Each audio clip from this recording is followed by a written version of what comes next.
परमात्मा बार बार प्रार्थना करते हैं कि संत मिलन को चालियो, दिन में कई कई बारे, आसौज के मेह जो ये घना करें उपकार। भाई कई बार ना जा सके तो संत दर्श दो बखत कर ले, कह कबीर संत दर्श ते यू काल दगा ना दे। दो बखत भी ना कर सके तो दिन में कर एक बार, कह कबीरता दास का बेड़ा हो जा पार। फिर परमात्मा बताते हैं कि एक बार भी नहीं कर सकता है, दूरी ज्यादा हो जाती है, तो कहते हैं सप्ताह में एक बार अवश्य कोशिश कराने की। सप्ताह में भी नहीं बात बनती है, ज्यादा दूरी है, तो पक्ष यानी 15वें दिन पक्ष अवश्य। उससे भी दूरी है तो फिर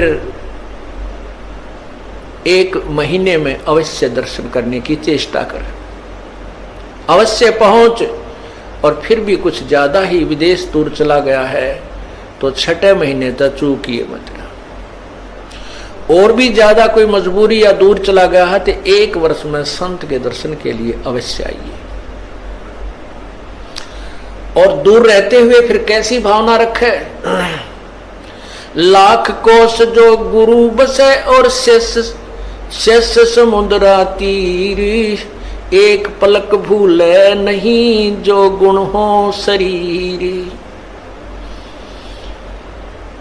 कहते हैं गुरुजी चाहे लाख कोस की दूरी पर बैठे हैं लेकिन दिल से दूर नहीं होने चाहिए। तो 1 साल में कोस अवश्य पहुंचना चाहिए। अब यहां भक्तों के शंका आती है कि गुरुजी अब 1.25 वर्ष तक अज्ञात रहे, दर्श नहीं हो सके, तो क्या हमारे ऊपर क्या हमारा जो नाम तो फिर खंड नहीं हो गया है? ऐसा कुछ नहीं है।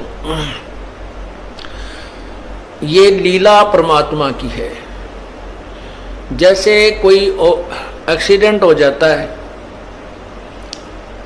और भाई उसमें टांग टूट जा, प्लस्तर बांधे रहना पड़ता है और चारपाई पे लेटा पड़ा रहना होता है, लेकिन जब ठीक हो जाए, जब थोड़ा ही पड़ा रहना है, फिर तो काम करे, घूमे, फिर अपने सारे कार्य सुचारू करे। तो ये कोई लीला है परमात्मा की, इनमें ऐसा कोई दोष नहीं आता। क्योंकि आप तो रो रहे थे, आप गुरु जी से दूर नहीं थे, आपकी आत्मा तड़फ रही थी और उन नादान लोगों ने स्वयं भी पाप कमा लिया जिन्हें हमारा विरोध करके ये ऐसा झूठा केस बनाकर परमात्मा के कुत्तों को सजा उन्होंने हमारे को प्रताड़नाएं दी है, जेल में डाला। अब मुझे इस बात का डर है कि उन गेला के बनेगी।